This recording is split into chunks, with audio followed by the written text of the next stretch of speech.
Hello, and welcome to the Edifice of Trust podcast.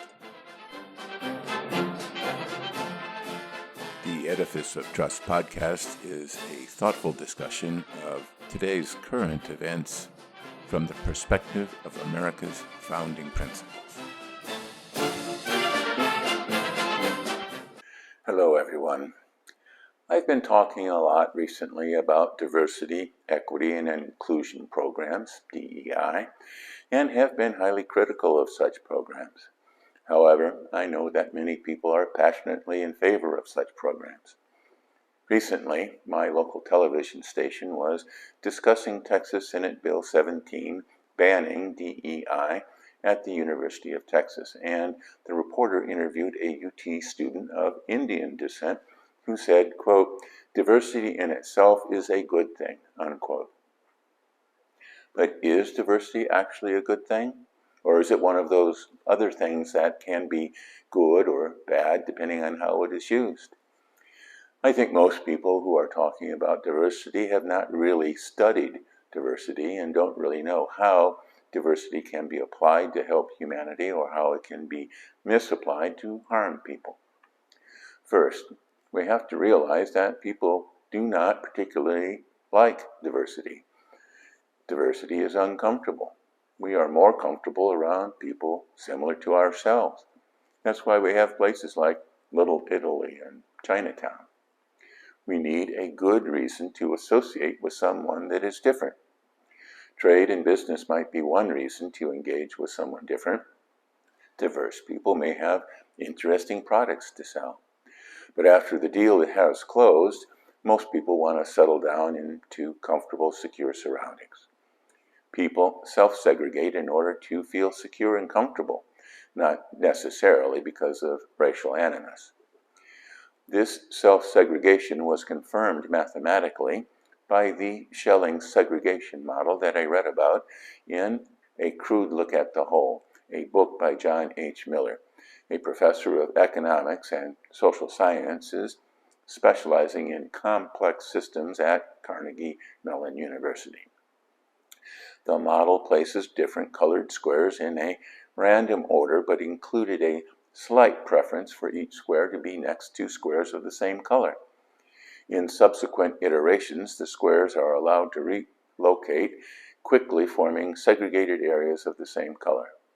Of course, human beings and the society we live in are much more complex. We have to deal with school systems, transportation networks, mortgages, and even redlining. But the tendency to self-segregate remains.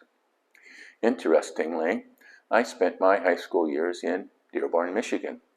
The mayor at that time was Orville Hubbard, who was reelected time and again for 36 years because he kept blacks out of the city.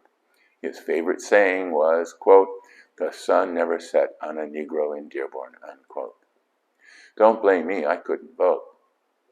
He apparently didn't have such qualms about Arabs. There was an Arab community in East Dearborn back then, and I competed against Arab kids when I was on the wrestling team. Dearborn is now home to the largest Muslim population in the United States per capita, as well as the largest mosque in North America, according to Wikipedia. The mayor of Dearborn is Muslim, and its representative in Congress is Rashida Tlaib, a great example of self-segregation. So, if people, all people, are predisposed to self-segregate with others that are similar to themselves, what would motivate people to seek diversity? Diversity must bring something to the table. It must be a benefit to society. The progressive left would say that diversity is a social justice right and a moral imperative. But if diversity doesn't benefit society as a whole and only benefits designated groups, then many people would be opposed to diversity. If the economy is a zero-sum game, as many on the left believe, then diversity would benefit designated groups at a cost to other groups.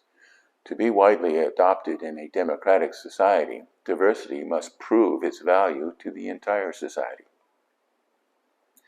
Scott E. Page, a professor of complex systems as they relate to economics and political science at the University of Michigan, asserts in his book, The Difference, that diversity trumps ability in solving problems, in achieving societal goals. This might seem counterintuitive. Professor Page uses the analogy of a diversity toolbox that shows that each person has a toolbox that they bring to a task or problem needing a solution. That toolbox includes the person's intelligence, education, experience, work ethic, ideas and theories, etc. In other words, their human capital. For diversity to work, you need a person, or several, that say, what happens if we try this? Not someone who says, there is no debate, that science is settled. For example, I'm not very handy around the house, but as a homeowner, I often have to fix something or install something to make the house run better. I have a toolbox, and usually my tools are sufficient to the task, even if the tool is not the perfect tool. I can usually finish my task, but I can't help but believe that it took a lot longer to accomplish than it should have, and I worry if I did it correctly. For complex machinery, I call in my appliance repair guy. His name actually is Guy. He has a different toolbox than me and always has the right tool and, what's more, a lot of experience so he can fix my problem quickly. If you have a complex problem, you might want to put together a team of people to solve that problem. Let's say it's a physics problem. You want a team with diverse toolboxes, so you include a white physicist, a black physicist, an Asian physicist, and a Jewish physicist. They all have different toolboxes because they are very diverse. But if they all went to Caltech, they might all have the same physicist tools, even though they possess many other diverse tools that are not relevant to the task. They may all be brilliant, but might approach the problem in the same way and fail to resolve the situation. But if you included a physicist from Caltech, a physicist from MIT, an engineer from the University of Michigan, and a mathematician from Harvard, you would have a team with a wide range of tools to address the problem at hand and have a better chance of solving the problem. Another key factor is that all the members of our team are trying to solve the same problem using their diverse tool sets to complement the efforts of the other team members. If they were all trying to solve different problems, they would lose the benefits that diversity can provide. This is called preference diversity, and it can sabotage many projects. Professor Page's book goes into a lot of detail to illustrate how his toolbox analogy works to support his theory that diversity trumps ability. He further asserts that diversity is not just additive, but super additive, because when a person understands the benefits of the different tools in the other person's toolbox, they can think of additional applications for those tools. That's super additive. The super additive quality that diversity provides is the reason diversity trumps ability. That super additive power helps diversity solve problems, whether that be a physics problem, a business problem, an economics problem, or a public policy problem. But that diversity is based on the individual, not a group. And the diverse person must have a toolbox with tools complementary to the task at hand. Thus, adding a Harvard mathematician might help solve the physics problem, but adding a cosmetician from Boston might not, because the tools in the mathematician's toolbox are more relevant to the problem than those in the cosmetician's toolbox. A case could be made for some form of affirmative action in order to increase diversity, but it would likely be more class-based than race-based, as recommended by Ian Rowe in his book, Agency. The goal of resorting to affirmative action in this scenario would be to get more diverse toolboxes, not to atone for past misdeeds or to compensate for systemic racism. A black person who grew up in a middle-class suburban family and attended a state university might have a toolbox very similar to a white person who grew up in similar circumstances. A black kid who grew up in the Bronx in an impoverished single-parent household would have a very different toolbox. The DEI movement doesn't care about toolboxes. It cares about identity groups because identity groups yield political power. But political power requires group solidarity, so different opinions within the group are not tolerated, which is like saying everyone in the group must have the same toolbox. Ponder that while you watch a brief message. If you really want to understand how diversity actually works, and not how ideologically driven activists think it should work, you need to read A Crude Look at the Whole by John H. Miller and The Difference by Scott E. Page, experts in the analysis of complex systems. Welcome back. There is further proof that diversity trumps ability, although our friends on the progressive left will be shocked to find out what it is.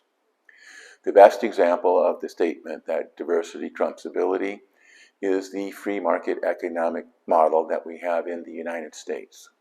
We have millions of economic actors making millions of economic decisions every day. They determine what products and services will be successful and which will fail. They determine which price will sell a product or service and which price won't. What's more, these economic actors are not even acting rationally. Daniel Kahneman showed in his book, Thinking Fast and Slow, that most of people's economic decisions are determined by the fast-thinking, instinctual brains of human beings and not their slow-thinking, rational brains. Why in the world would a rational person buy a red convertible? But the super smart apparatchiks of the Soviet Union State Planning Commission, Gosplan, never figured out how to price things correctly. They could never balance supply and demand. And the citizens of the old USSR had to plan their day around standing in line to get butter or eggs, just like the Venezuelans do now. They knew they had to accept the work boots that were available instead of the running shoes they wanted, and then go to the black market to exchange what they had for what they wanted.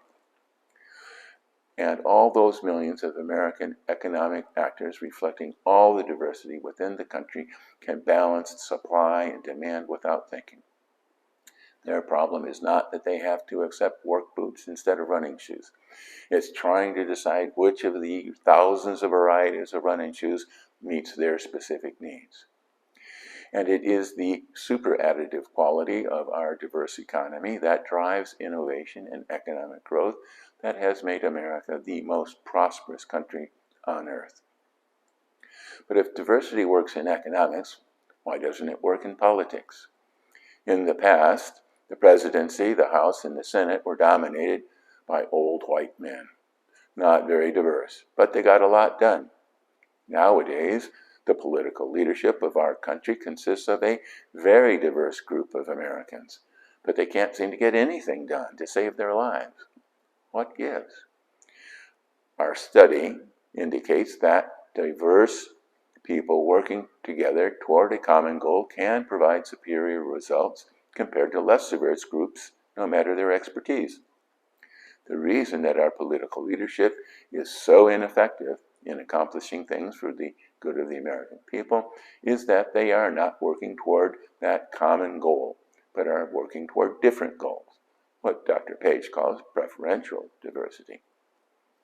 Their goal is power, not the common good. I know, they spout continuously about how hard they are working for our benefit. Nonsense. They are working to get reelected and for their party to be the party in power. That's why former President Trump is urging Republicans to reject any proposal from the Biden administration to resolve the border crisis. All the potential benefit that diversity could provide in our government is dissipated in constant wrangling. So diversity for diversity's sake serves little use. But diversity in the service of finding better solutions to common problems can be helpful. even super additive. Thanks for watching.